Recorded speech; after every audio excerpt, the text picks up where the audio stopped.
This is the real replica of the Demon Slayer, Kimetsu no Yaiba Nichirin Blade. Tanjiro Kamato's demon-slaying weapon has been forged. Its creator is Ilya, the magical swordsmith, but the blade was also crafted using bathtub forging with premium clay tempering.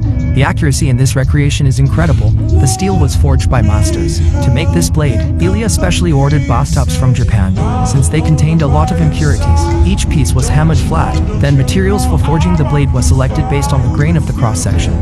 The selected bathtubs are neatly stacked in 3 layers, completely wrapped with moistened wipes underneath. Then, a bit of natural plant ash is added to increase the carbon content, which makes the finished blade stronger.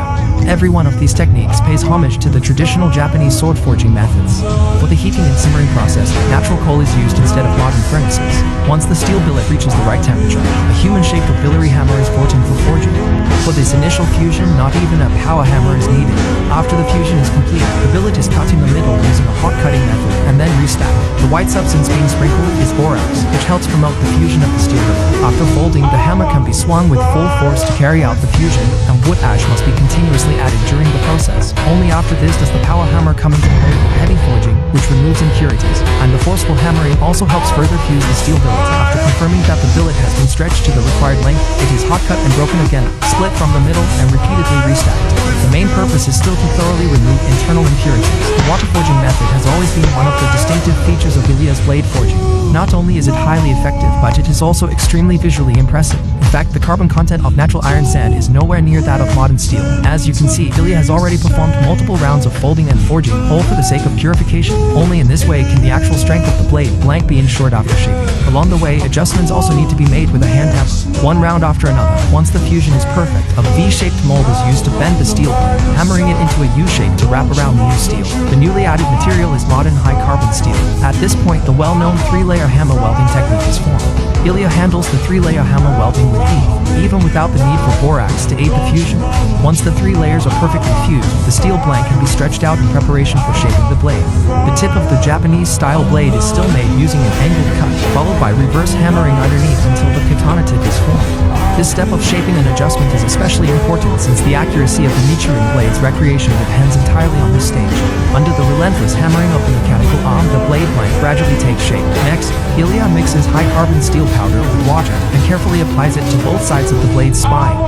The purpose is to maintain the spine's toughness during quenching, while only increasing the hardness of the edge. This technique is also known as clay tempering, and the best quenching medium to match this process is not oil but water.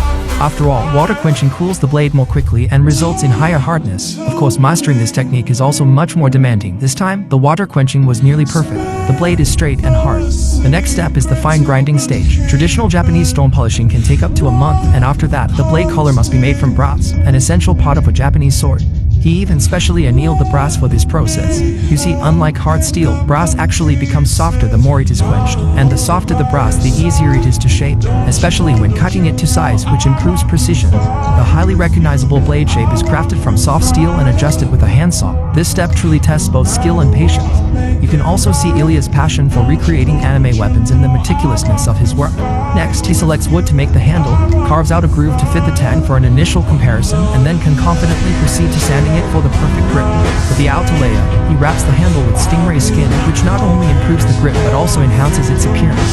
He then applies pink paint for detailed decoration, and the traditional Japanese wrapping technique on the handle is truly the soul of the piece. I have to say, this craftsmanship is really something to look forward to. For the scabbard, he uses the same type of wood as the handle, draws reference lines according to the original blade's dimensions, splits it into 2 pieces to work on the internal details separately, and then joins them together to create a perfect scabbard. He even grinds carbon powder to enhance the texture details, applying it evenly to the surface of the scabbard. Finally, let's follow Ilya's finishing touches and appreciate the completed masterpiece. So how would you rate the accuracy of this recreation of Tanjiro's Nichirin Blade?